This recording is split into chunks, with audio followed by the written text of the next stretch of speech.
Mucho se ha investigado sobre el origen del hombre. Y en realidad, de verdad, solo hipótesis es lo que han elaborado los antropólogos materialistas de esta edad decadente y tenebrosa. Si le preguntásemos nosotros a los señores de la antropología materialista cuál fue la fecha y el modo exacto como surgió el primer hombre, no sabrían ciertamente darnos una respuesta exacta.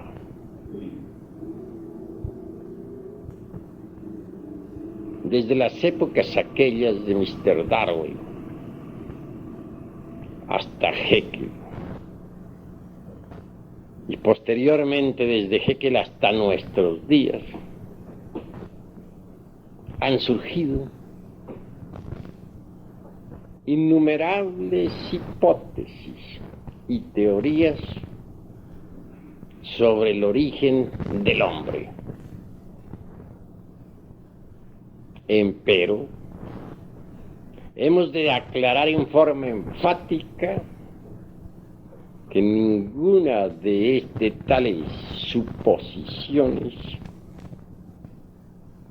puede ser ciertamente demostrada. El mismo Haeckel asegura con gran énfasis que ni la geología ni tampoco esa otra ciencia llamada filogenia tendrán jamás exactitud dentro del terreno de la mismísima ciencia oficial. Si aseveración de esta clase hace un Haeckel, ¿qué podríamos nosotros añadir a esta cuestión? En realidad, esto del origen de la vida y del origen del hombre no podría ser ciertamente conocidos en tanto la humanidad no haya estudiado a fondo la antropología gnóstica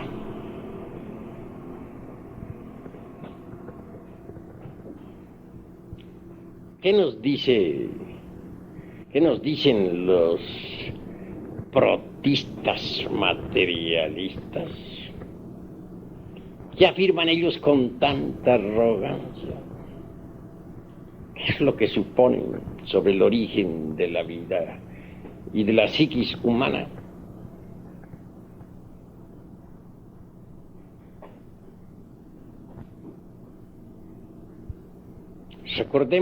Recordemos con entera claridad meridiana al famoso monerón atómico de Haeckel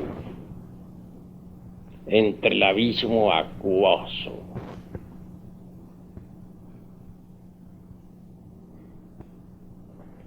Complejo átomo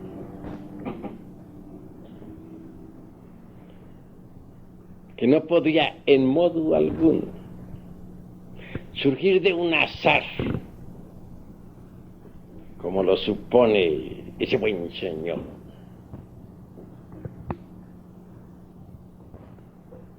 Ignorante en el fondo, aunque alabado por muchos y muchísimos ingleses. Hizo gran daño a la humanidad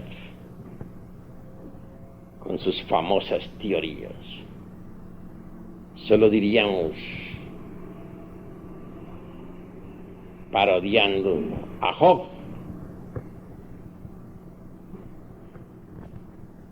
que su recuerdo se borre de la humanidad y que su nombre no figure en las calles. ¿Creen ustedes acaso que el átomo del abismo acuoso, el monerón atómico,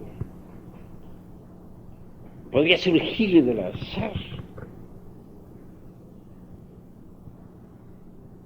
Para construir una bomba atómica se necesita de la inteligencia de los científicos.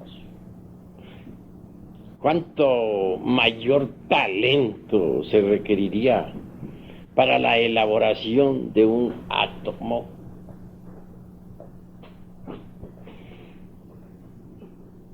Si negáramos los principios inteligentes a la naturaleza, la mecánica dejaría de existir, porque no es posible la existencia de la mecánica sin mecánicos. Si alguien considerase posible la existencia de cualquier máquina sin autor, me gustaría que lo demostrara y que pusiese los elementos químicos sobre el tapete del laboratorio, para que surgiera un radio, un automóvil, o simplemente una célula orgánica. Creo que ya don Alfonso Herrera, el autor de la plasmogenía, logró fabricar la célula artificial, mas esta siempre fue una célula muerta, que jamás tuvo vida.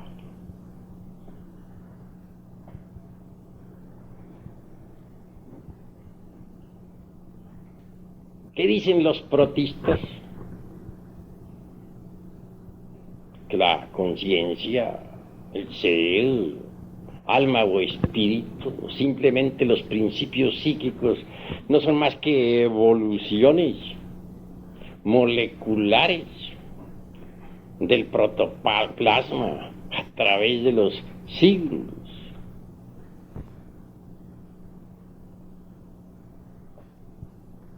Obviamente, las almas moleculares de los fanáticos protistas no resistirían jamás un análisis de fondo.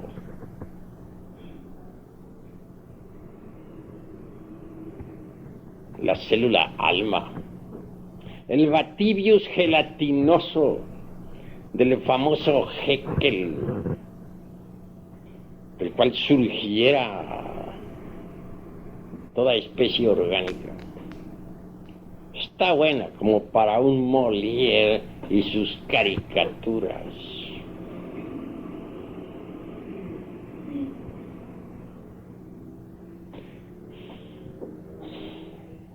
En el fondo de toda esta cuestión, y tras de tanta teoría mecanicista y evolutista, lo que se tiene es el afán de combatir al clero.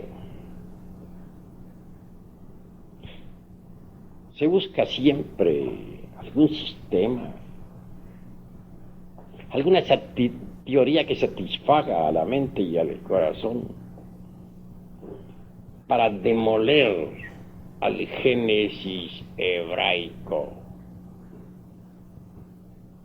Es precisamente una reacción contra el bíblico Adán y su famosa Eva sacada de una costilla, el origen viviente de los Darwin, de los Haeckel y demás secuaces. Pero deberían ser sinceros, manifestar su insatisfacción contra todo concepto clerical.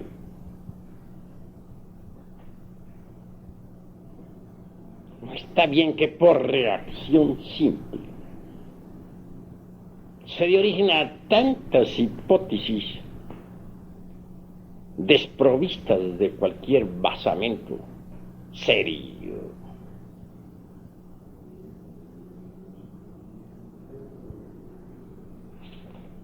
¿Qué nos dice Mr. Darwin sobre la cuestión esa del mono catirrino?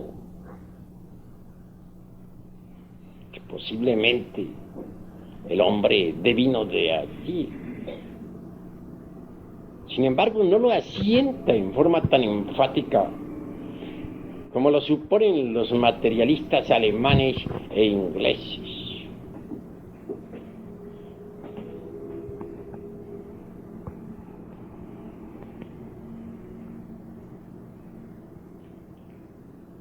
Mr. Darwin, en realidad, de verdad, dentro de su sistema,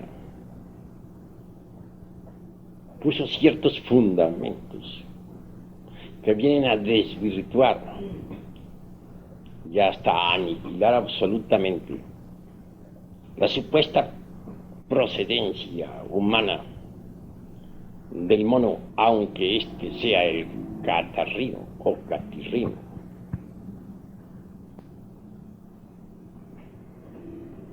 En primer lugar, como ya lo demostrara Huxley,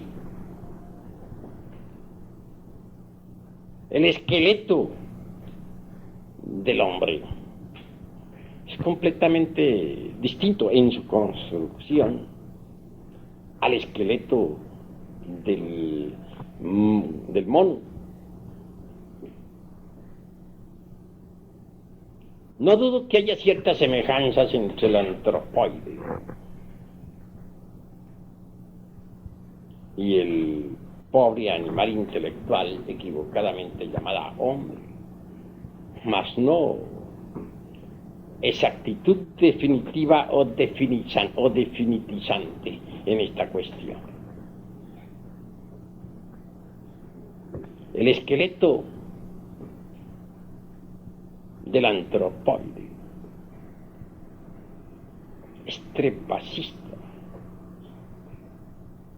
Está hecho para trepar.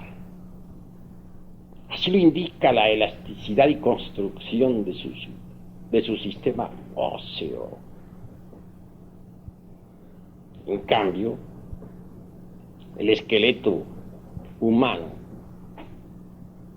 está hecho para caminar. Son dos construcciones óseas diferentes.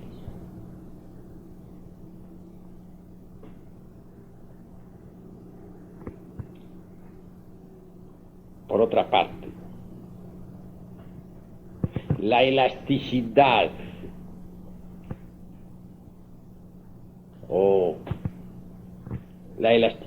y también el eje, dijéramos, el eje craneal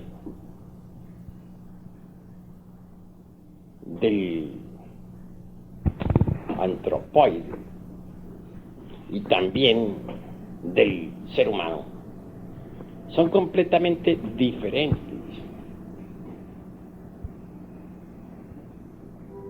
Y esto nos deja pensando muy seriamente.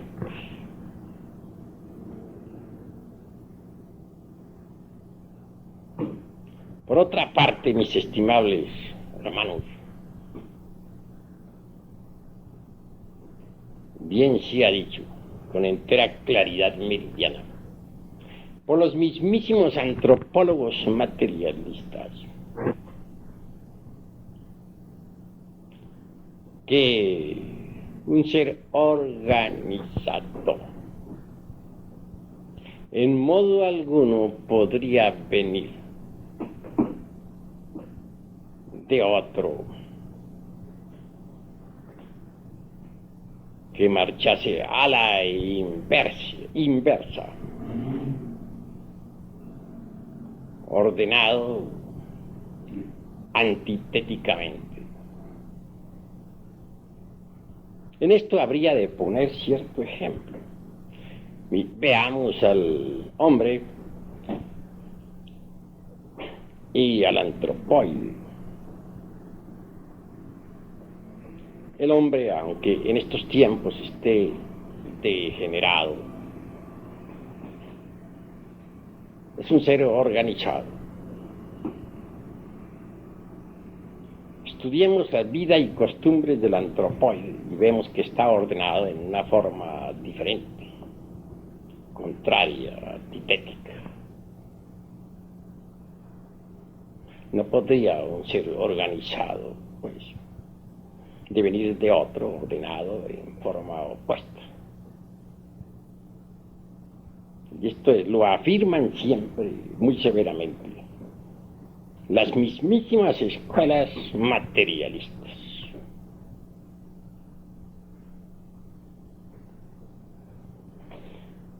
¿Cuál sería la edad del antropoide? ¿En qué época aparecería sobre la faz de la Tierra? Los primeros simios. Incuestionablemente en el Mioceno. ¿Quién podría negarlo?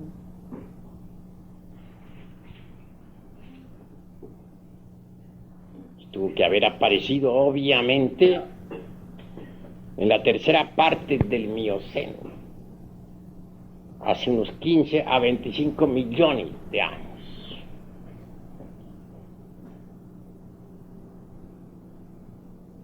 ¿Por qué hubieron de aparecer sobre la faz de la Tierra los antropoides?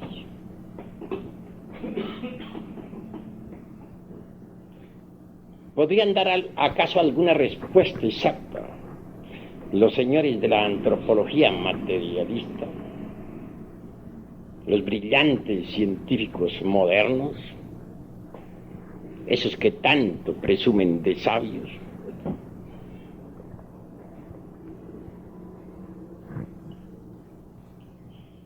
Es obvio que no. Además, el Mioceno en modo alguno estuvo ubicado dentro de la famosa Pangea, tan sonada por la geología de tipo materialista.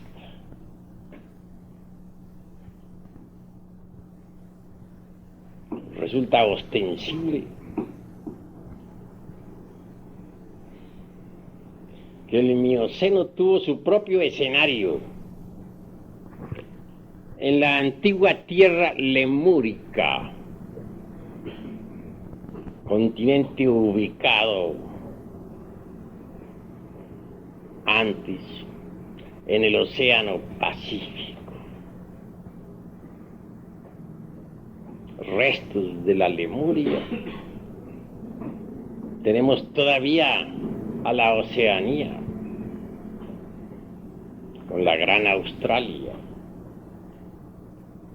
y a la isla de Pascua, donde están tallados ciertos monolitos, etcétera.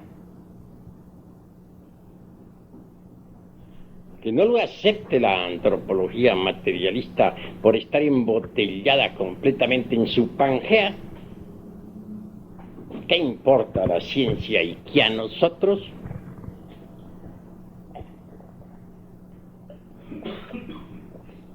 En realidad que no van a descubrir la Lemuria con las pruebas del carbono 14. o del potasio argón, o del poleo. Todas esos sistemas de pruebas de tipo materialista están buenas como para un Molière y sus caricaturas.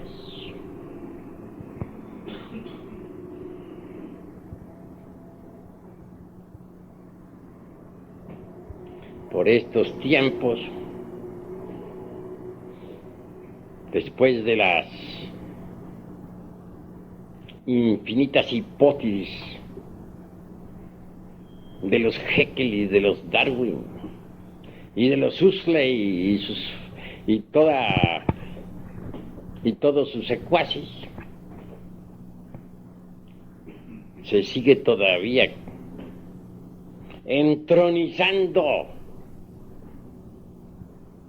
a la teoría de la selección natural de las especies, otorgándosele nada menos que el poder de crear nuevas especies.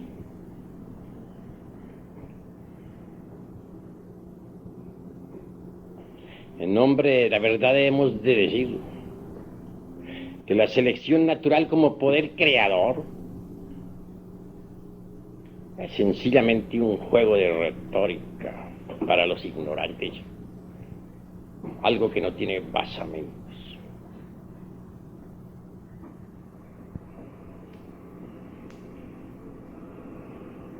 La selección, eso de que mediante la selección se logre crear nuevas especies, eso de que mediante la selección selectiva haya surgido el hombre, resulta en el fondo espantosamente ridículo y acusa ignorancia llevada al extremo.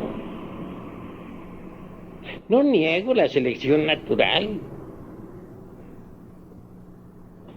Es obvio que esta existe.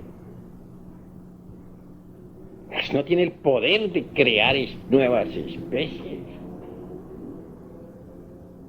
En realidad, de verdad, que lo que existe es la selección fisiológica, la selección de estructuras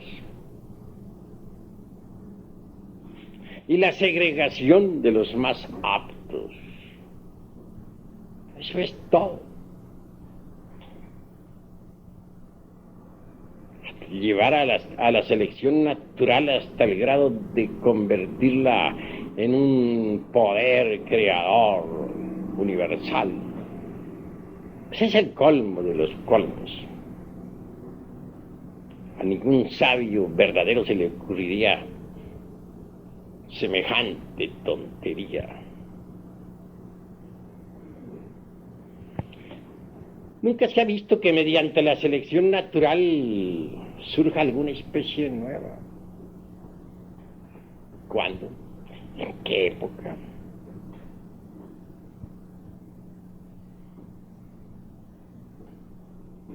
Se seleccionan estructuras, sí, no lo negamos. Las más fuertes triunfan. En eso de la lucha por el pan de cada día. En la batalla incesante del cada instante. En que se brega por comer y no ser comido. Obviamente triunfa el más fuerte, que transmite sus características a sus descendientes. Características fisiológicas, características de estructuras. Entonces, los selectos, los más aptos, se segregan.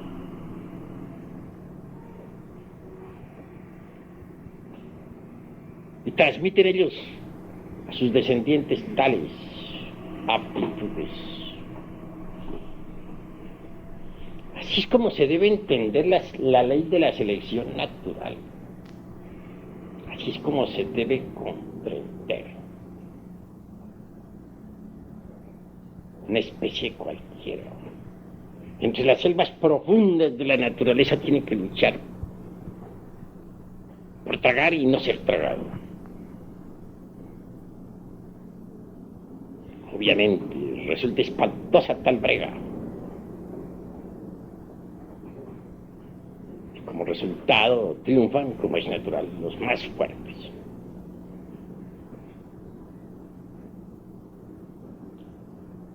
En el más fuerte hay estructuras maravillosas, características importantes, son transmitidas a su descendencia. Mas eso no implica cambio de figura. Eso no significa nacimiento de nuevas especies. Jamás ningún científico materialista ha visto que de una especie surja otra por ley de selección natural. No les consta, no lo han palpado nunca. ¿En qué se basan? Es fácil lanzar una hipótesis y luego aseverar en forma dogmática que es la verdad y nada más que la verdad. Sin embargo, ¿no son ellos acaso los señores de la antropología materialista? Los que dicen que no creen sino en lo que ven, que no aceptan nada que no hayan visto. Qué contradicción tan terrible. Creen en sus hipótesis y nunca las han visto. Afirman que el ser humano viene del ratón. Eso no les consta. No, nunca lo han percibido directamente. También enfatizan la idea de que venga del mandril.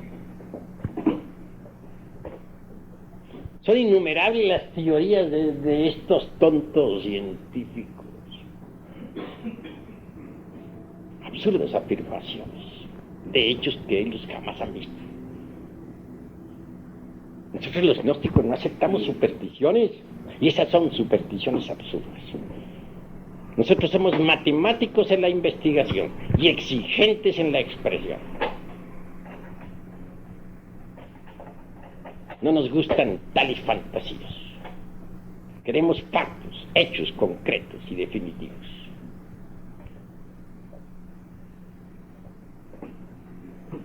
Así que, investigando dentro de esta cuestión relacionada con nuestros posibles antecesores, podemos evidenciar claramente el estado caótico en que se encuentra la ciencia materialista, el desorden total de sus mentes degeneradas y la falta de capacidad para la investigación. Esa es la cruda realidad de los hechos.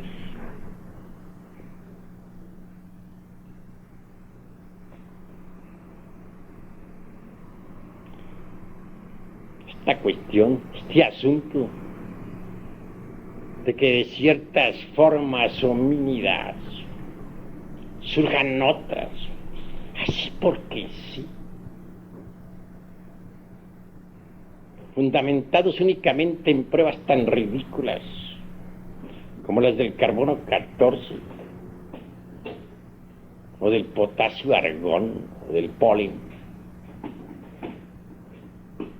constituyen en realidad la vergüenza de esta época del siglo XX.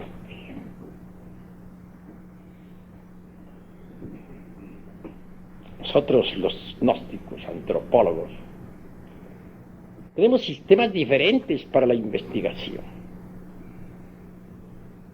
Tenemos disciplinas especiales que nos permiten poner en actividad ciertas facultades latentes en el cerebro humano,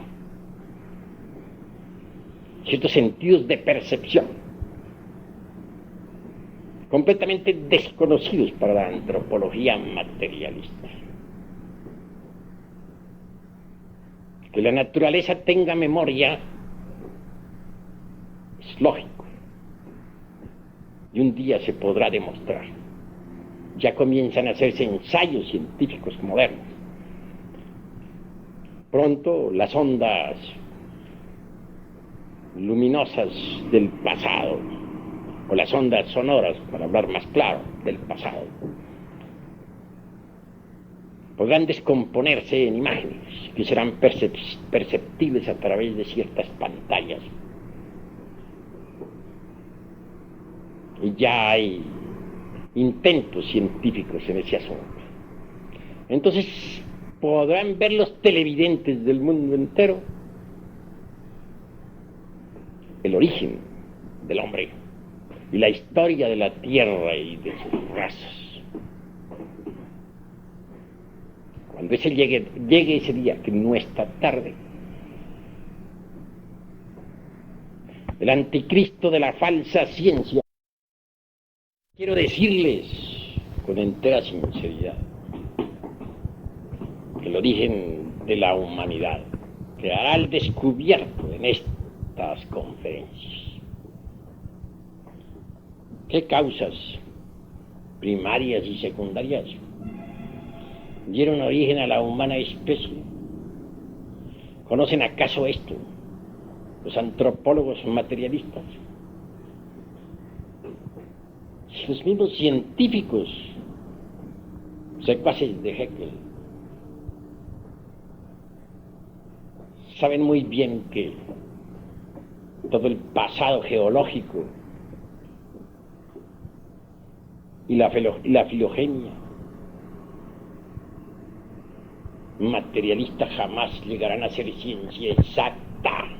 Así lo han afirmado, así lo han dicho. Entonces, ¿qué?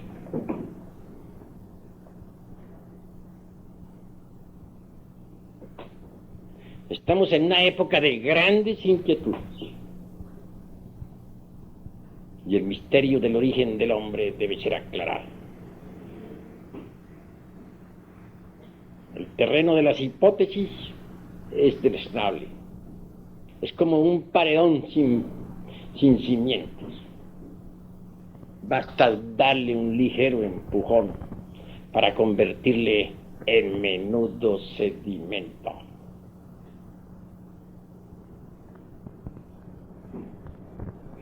Lo más grave de la antropología materialista se manifiesta en ellos sabiamente.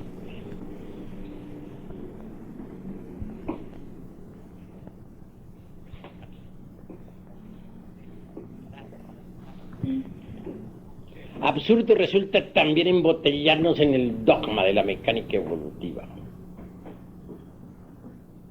Si en la naturaleza existen los principios constructivos, incuestionablemente existen también los destructivos.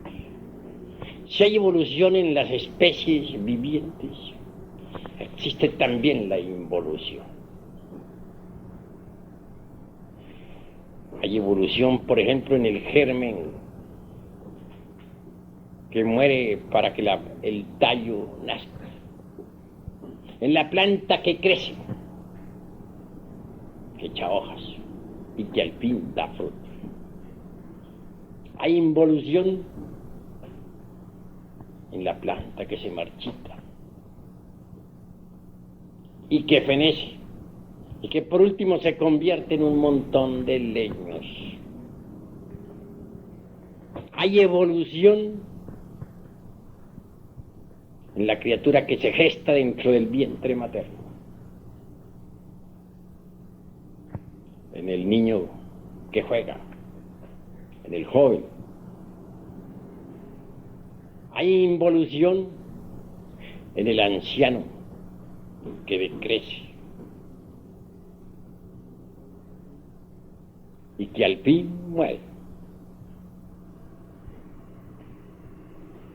Evolucionan los mundos cuando surgen del caos a la vida. Después involucionan cuando al fin se convierten en nuevas lunas. Así es que si consideramos la antropología exclusivamente a través de la mecánica evolutiva, estamos hablando en forma parcial caemos en el error. Mas si estudiamos la antropología también a la luz de la involución, entonces marchamos equilibradamente, porque evolución e involución constituyen el eje mecánico de toda la naturaleza. Así que considerar que la evolución es la única base de todo este gran mecanismo natural resulta absurdo en forma total. Tenemos que considerar la vida y la muerte, los tiempos de desarrollo y los tiempos de caducidad. Solo así marcharemos correctamente dentro de la dialéctica gnóstica en su forma integral. En modo alguno estamos dispuestos nosotros a quedar embotellados en el dogma materialista evolutivo. Tenemos que estudiar también los procesos involutivos de la antropología, o marchamos por el camino del error.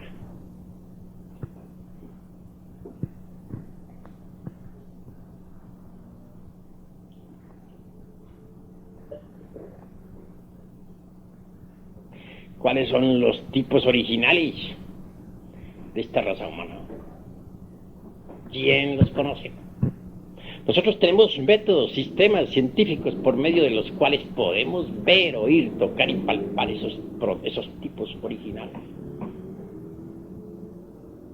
Sabemos muy bien que antes de que el animal intelectual apareciera sobre la faz de la Tierra, en la Atlántida de Platón, que no es una simple fantasía como pretenden los fanáticos ignorantes de la famosa Pangea materialista, apareció en realidad de verdad el animal intelectual.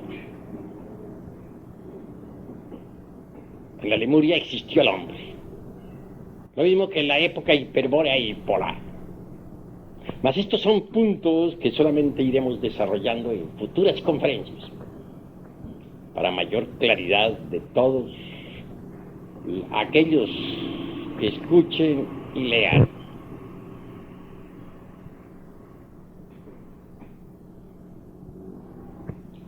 La Atlántida realmente existió. Fue un continente ubicado en el océano Atlántico. Restos de la Atlántida tenemos nosotros, el archipiélago de las Antillas, etc. Las Canarias también son vestigios de lo que fue la Atlántida. Y aún la misma España no es más que un pedazo de la antigua Atlántida. Pero esto no lo conocen los fanáticos de la antropología materialista, ni los geólogos tan atrasados en el fondo, capaces para proyectarse en el tiempo. ¿Cómo podrían ellos saber algo sobre lo que ocurriera hace unos tantos millones de años en la era miocena? ¿Qué saben ellos del mioceno? ¿Lo han visto, lo han tocado, lo han palpado? Si nosotros hablamos del mioceno es porque podemos verlo y sabemos que es asequible a aquel que sea capaz de desarrollar las facultades trascendentales del ser latentes en el cerebro humano. Pero la actitud de negación materialista es incongruente. Se dice que no se cree sino en lo que se ve, y ellos creen en todas sus hipótesis absurdas. Hipótesis que nadie ha visto, que a nadie le consta. En realidad, de verdad, nunca científico alguno vio surgir el primer hombre. hablan ellos con tanta autosuficiencia, como si hubieran estado en el Mioceno, como si hubieran visto a los antropoides surgiendo allá, de la antigua Lemuria. Entronizan a sus dioses maravillosos, como son los famosos lemúricos, y también los mandrilis, como proximianos sublimes, de los cuales descendemos. ¿Les consta eso? ¿Lo han visto alguna vez? Nunca. ¿En qué se basan? En cosas que no han visto.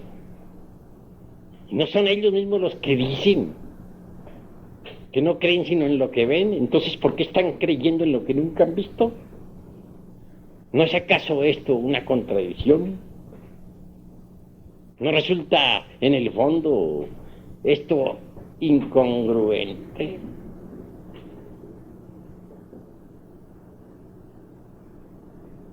Bueno, hasta aquí mi conferencia de esta noche. Si hay alguna pregunta, pueden hacerla sin salirse exactamente de lo que estamos enseñando. A ver, pregúntenme.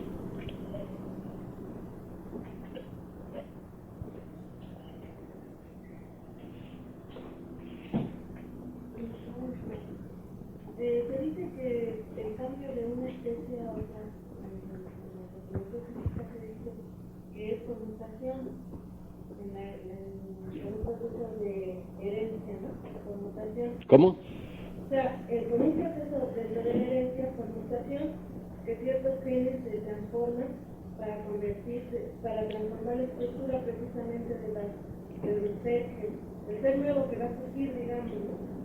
Entonces, ¿quiere decir que en realidad no existen mutaciones entre las especies? Vamos con el mayor gusto a dar respuesta a esa pregunta.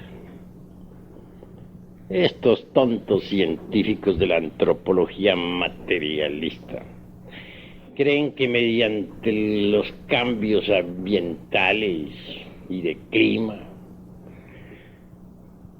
se transforma en alguna forma, aunque sea en mínima parte, los órganos de la generación con posible mutación de genes, y darían a esas afirmaciones anticientíficas la calidad de exactitud y el poder de producir nuevas especies. Absurdo, porque nunca hemos visto nosotros a través de los siglos que los caballos se conviertan en otra cosa, que las águilas dejen de ser águilas, que los peces del inmenso mar se conviertan en gente. Ni siquiera los tiburones, a los que se les otorga también nuestra paternidad. Pobres tiburones que ya siguen en el mar tranquilos mientras nosotros discutimos sobre ellos por aquí, en estas tierras. Podrían jamás cambiarse en cosa alguna que no fueran tiburones. ¿Aseverar lo contrario? Pues creer en lo que no se ve. ¿No son ellos acaso los que están diciendo que no creen sino en lo que ven? Entonces, ¿por qué se contradicen? Que haya dos tipos de creación o dos clases de teorías para afirmar el origen del hombre. La una por vía, dijéramos, instantánea, como aquel muñequito del Génesis bíblico, en el cual Jehová sopla terriblemente, o que sea a través de la mecánica evolutiva. Pues es cuestión, dijéramos, de preocupaciones para los señores de la falsa ciencia. Porque en el fondo realmente la raza humana tiene su prototipo original. Y antes de que los famosos mamíferos aparecieran sobre la faz de la Tierra, el hombre ya existía. Y esto lo iremos demostrando a través de nuestras sucesivas conferencias. Porque quiero que ustedes sepan que en estos estudios nos vamos a enfrascar durante varios años. Porque no se puede tener una preparación seria si no se conoce en realidad de verdad los principios científicos del gnosticismo universal. Es necesario estudiar la antropología en forma científica antes de que estudiemos las culturas.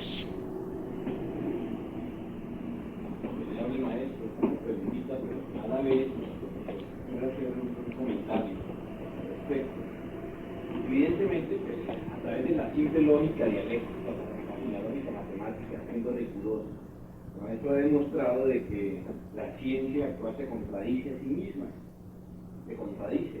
Dice que no creen sino en lo que ven y precisamente afirman cosas que nunca se han visto. Nosotros podemos citar en este momento algo de la historia de la antropología materialista, cómo aparece más o menos en el siglo XVIII a través del pensamiento filosófico de los filósofos para dar una especie de ciencia que se va a llamar antropología a través de unos señores que empiezan a recoger objetos antiguos y por ahí empieza. Pero nosotros a través de la psicología, de otra ciencia, podemos, digamos, hacerle una disección al hombre del siglo XVIII, en qué medio ambiente se encontraba, qué nivel del ser desarrollaba por lo general la cultura del siglo XVIII en Europa, y podremos darnos cuenta que está en un estado incipiente la misma ciencia materialista, y que a partir de esos postulados y de esas hipótesis han querido darle, como ya lo han dado, pues, realizar las universidades, cuál fue el origen del hombre.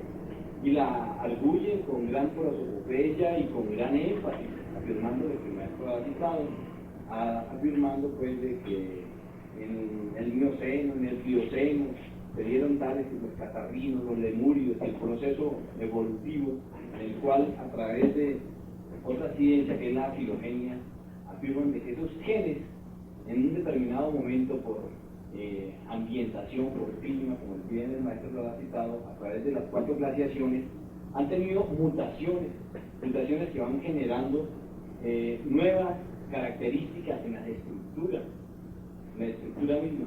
Esto todo ya está demostrado por lógica que no es posible. Mi pregunta que viene a todo esto, maestro, es si para nosotros, los instructores, podemos llegar a demostrar, podemos hacerle frente, digamos, a la antropología física a través de una lógica, mostrarle que es ilógico mismo, también nos va a quedar un poco difícil demostrar a nosotros en el estado y en el nivel de ser que nos encontramos, demostrar lo contrario, demostrar la antropología, demostrar de que los siguientes postulados que vamos a ver en las siguientes conferencias. Mi pregunta sería, ¿qué actitud propia debe tener el investigador gnóstico a partir de este instante? Que no sea una actitud similar a la de la ciencia materialista, o sea, nosotros asegurar cosas que no hemos visto tampoco, ¿no? ¿Qué actitud debe tomar a partir de esta conferencia en adelante el estudiante? Pues a partir de estas conferencias el estudiante gnóstico debe desarrollar precisamente las facultades que le permitan investigar la geología en sus formas más profundas, lo mismo que la filogenia. Indubitablemente la ciencia de la meditación, tal como nosotros la vamos dando, permitirá a nuestros estudiantes llegar a ser verdaderamente idóneos en la investigación. Eso es obvio. En cuanto a lo que estos señores, pues, a las afirmaciones de estos señores, claro que serán descuartizadas a través de nuestras distintas conferencias. Nunca jamás se ha visto que mediante la selección sexual genética un hombre se convierte en caballo, o un caballo se convierte en hombre, o que de un lemúrico salga un hombre. Todas las suposiciones de la rueda esa de nuestros antecesores, incluyendo al tiburón, que no se escapa tampoco, no son más que empíricas, no tienen aseveración.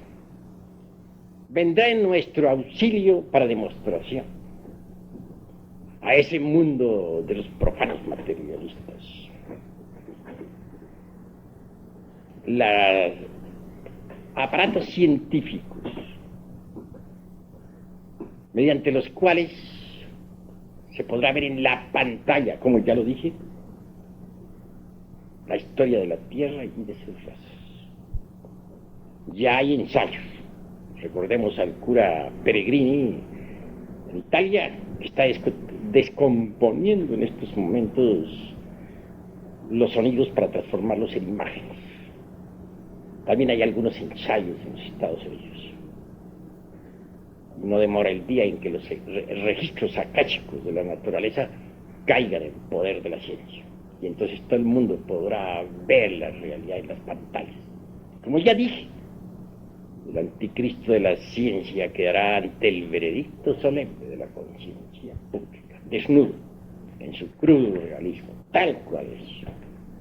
Mientras tanto, debemos nosotros despertar ese sentido maravilloso de la intuición prajna paramita a través de la meditación para investigar por sí mismos. Tenemos los aparatos de investigación adentro, aunque los materialistas no lo acepten. Desarrollemos, usemos esos aparatos inteligentemente. Obviamente que se hace necesario combatir a la ciencia materialista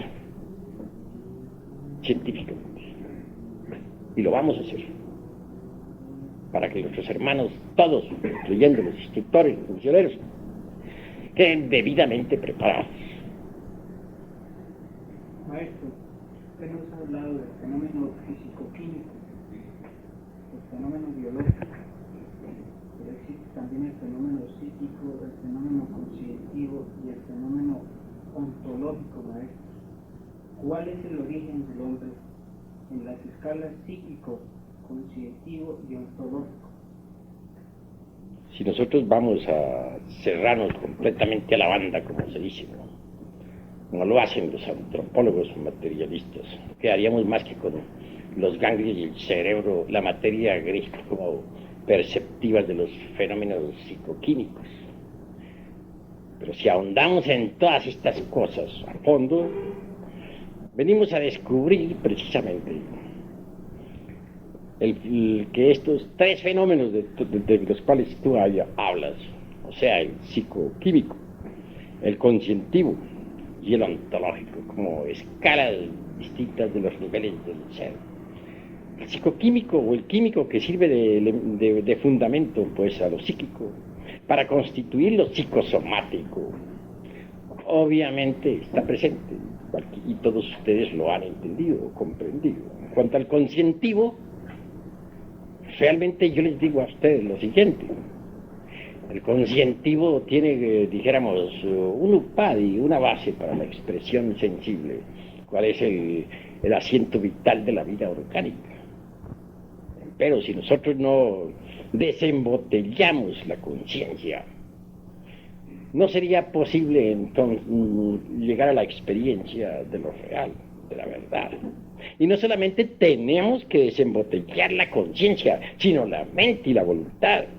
Tenemos que convertirnos en individuos idóneos para la investigación, porque en realidad, de verdad, dentro del ego, dentro de los agregados psíquicos inhumanos que llevamos dentro, tenemos nosotros la embutida, la mente y la voluntad y la conciencia.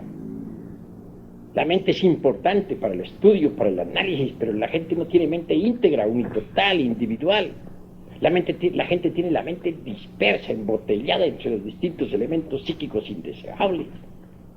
Por estos tiempos se habla, por ejemplo, mucho de dinámica mental. ¿Cómo puede uno realmente llegar a la cuestión esa de la dinámica mental, ejercerla con maestría, si tiene la mente embotellada entre los distintos elementos inhumanos que lleva en su interior?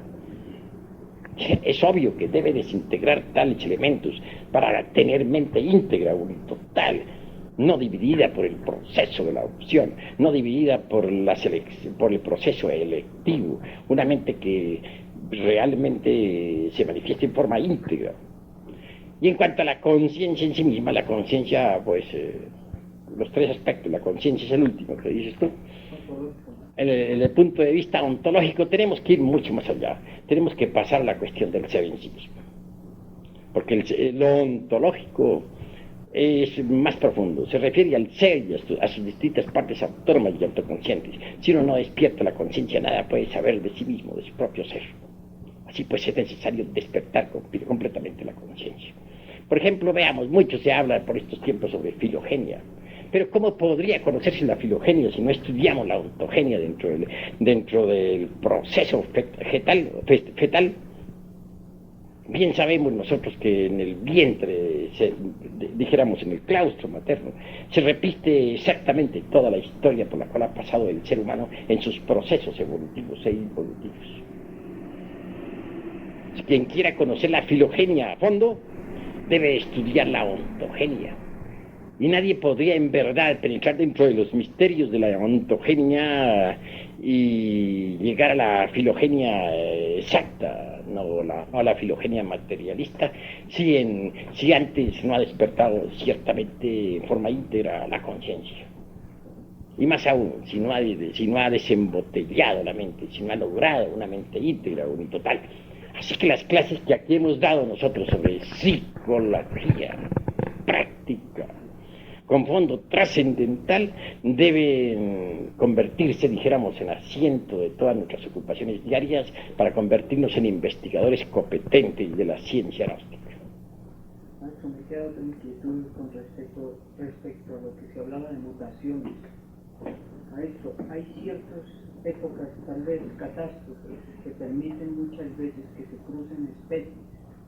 ¿Cómo explicarle a la psicología humana, a los que desconocen totalmente el proceso del despertar de la conciencia gradual, que hay ciertas épocas en que las especies se pueden cruzar y dan origen a ciertas monstruosidades?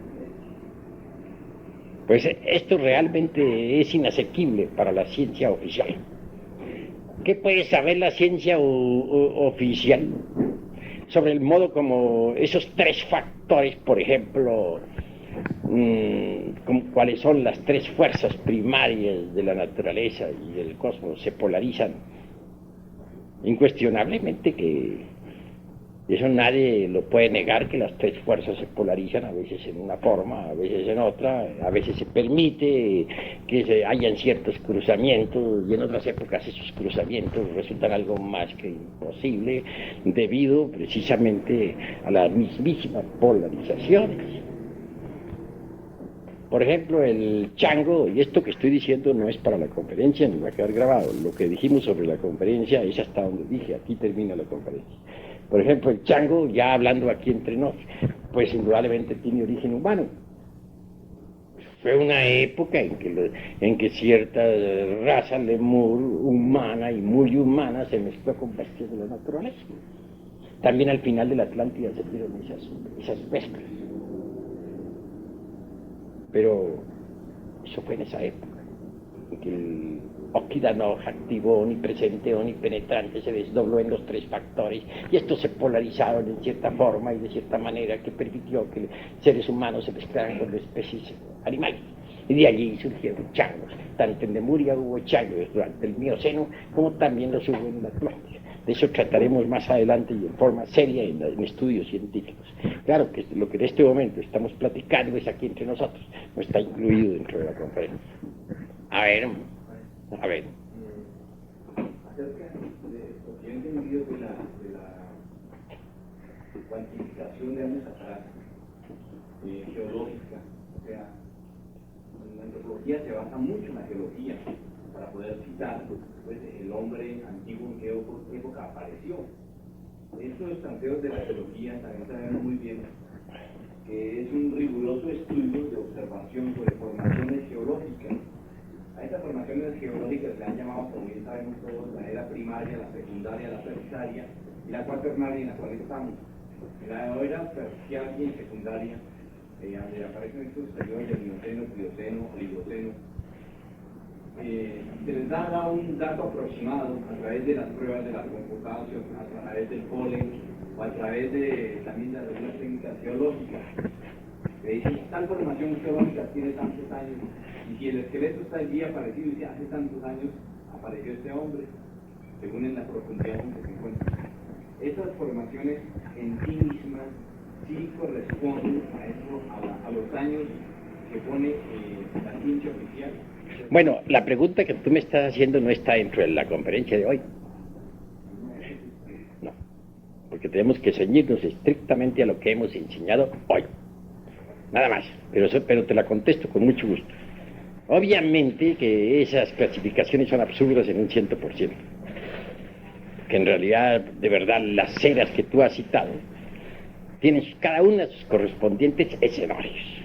Hoy me limito solamente a decir que el Mioceno tuvo por escenario la Lemuria. Así pues, al citar nosotros eras, nos apartaremos totalmente durante estas conferencias, durante este ciclo de investigaciones y de estudio, de las concepciones cronológicas materialistas. Vamos a ceñirnos estrictamente a la antropología gnóstica. A ver.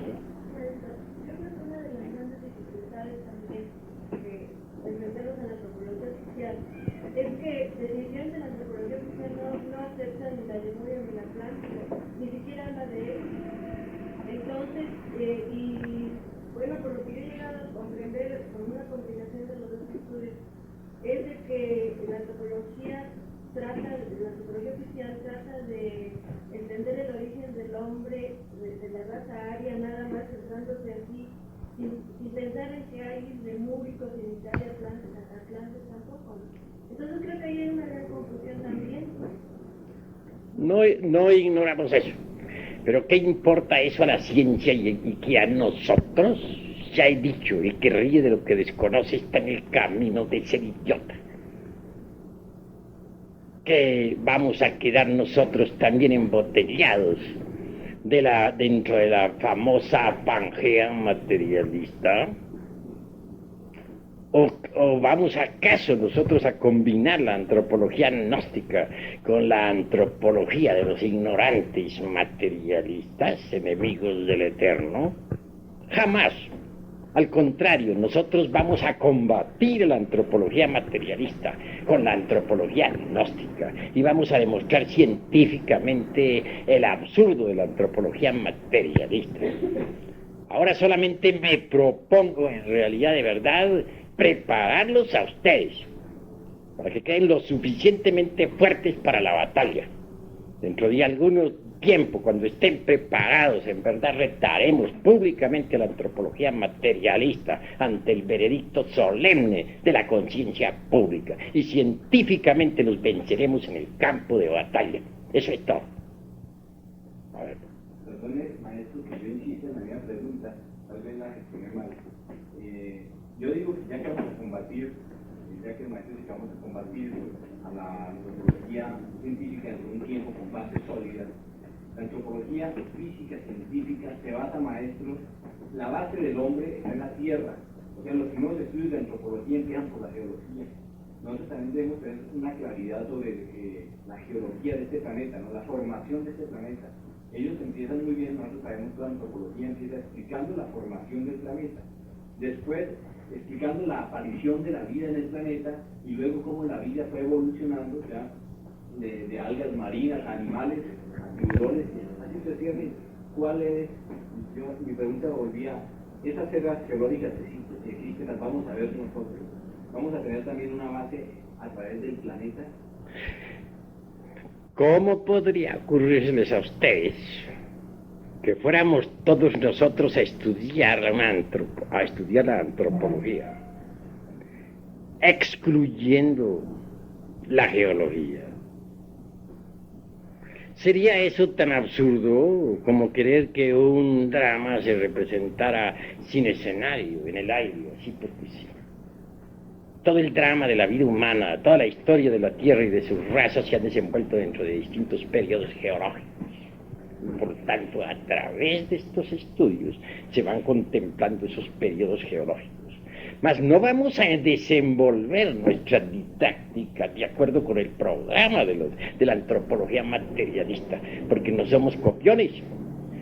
Sencillamente vamos a ir desarrollando todas estas cuestiones antropológicas y geológicas de acuerdo con nuestra propia dialéctica. Hoy solamente he querido poner como principio Lemuria y Atlántida. Los estudios que habrán de procesarse a través de nuestras exposiciones antropológicas irán echando cada vez más y más luz sobre la cuestión geológica de Lemuria y Atlántida y en general sobre los distintos procesos geológicos de la Tierra a través de los millones de años que han transcurrido. Porque no, en modo alguno vamos a enseñar antropología excluyendo la geología y las distintas eras históricas. Eso sería absurdo. Así que se tenga en cuenta que nosotros no necesitamos tomar prestado nada de la geología, de la antropología materialista. Únicamente vamos a poner las cartas sobre la mesa y a demostrarle al mundo que la antropología materialista es falsa en un 100%. Eso es todo. A ver, háblame. Quería referirme, venerable maestro, a algunas preguntas que se han hecho, que demuestran, pues, en el fondo quizás algo de temor a las confrontaciones futuras que se tengan, ¿no?, con los antropólogos científicos. Yo diría, venerable, que no puede ser antropólogo aquel que no se conoce a sí mismo. Por ahí podríamos nosotros empezar a confrontar a la antropología científica. Usted estudia al hombre, usted se conoce a sí mismo. Usted quiere hallar el origen de la vida está en usted mismo. Póngase un pedazo de carne, un sándwich, y se transforma en vida, investigue el origen de la vida en usted. ¿Para qué tiene que estar haciendo excavaciones para usted mismo? ¿No? Entonces nosotros realmente tenemos los métodos, la lógica trascendental, el conocimiento sublime que nos permitirá demostrar a los demás, no en base a simples lecturas, sino a investigaciones concretas. Ahora mi pregunta pues, era la siguiente. Se ha hablado de la selección natural, de la lucha. Bueno, pero ¿cuál es tu pregunta? Primero me planteas algo, eso no es pregunta. No, pero yo... Voy a contestar primero, luego viene la segunda. Tenemos que ser exactos en todo. Indudablemente, mis queridos amigos, hermanos, pues conociéndose uno a sí mismo, conoce el universo, conoce la Tierra, conoce todo lo que es, pero a los geólogos, a los antropólogos materialistas no los vamos a convencer con ese razonamiento. Es exacto para nosotros, pero ellos no lo entienden ni lo aceptan. Así pues a ellos vamos a combatir con nuestra dialéctica científica. Y eso es todo. Ahora habla tú. Bueno, se hablaba de la selección natural, maestro. Entonces nosotros hemos venido observando que algunas especies han desaparecido. Entonces nuestra pregunta es, ¿las especies realmente desaparecen o se reabsorben en sus arquetipos primigenios para luego reaparecer en otra futura ocasión de acuerdo a los ciclos vitales de un planeta? Ya hablé sobre eso en un mensaje de Navidad anterior que ustedes conocieron. Hablé sobre los gérmenes de la vida. Entonces dije que esos gérmenes estaban contenidos aquí mismo en la naturaleza y que tienen sus tiempos de evolución y de involución. Una especie, por ejemplo, sale desde su estado germinal cuando es su tiempo, su hora, en el medio ambiente que le pertenece, etc. Entonces se le ve en evolución. Cuando las condiciones del medio ambiente cambian, entonces esa especie involuciona y al fin desaparece, pero al desaparecer quedan sus gérmenes suspensos en la atmósfera, en la naturaleza. Si se crearan artificialmente condiciones similares a las que existieron en aquella época, esa especie volvería a aparecer y luego desaparecería otra vez al desaparecer esas condiciones. Así pues que las especies, las gérmenes, todo lo que es, ha sido y será, tiene sus tiempos de manifestación y sus tiempos de pralaya. O sea que con esta explicación, maestro, se le da un golpe, digámoslo así, fulminante a ese aspecto de la creación por selección natural. Pues sí, los científicos materialistas tienen tan absurdos como suponer, por ejemplo, que las especies pueden tener cambios espontáneos, variaciones accidentales, y sin embargo ellos mismos han asentado el dogma de que estamos en un universo de fuerza, de materia y de necesidad. ¿No es acaso esto incongruente y absurdo? Bueno, hasta aquí porque se nos hace...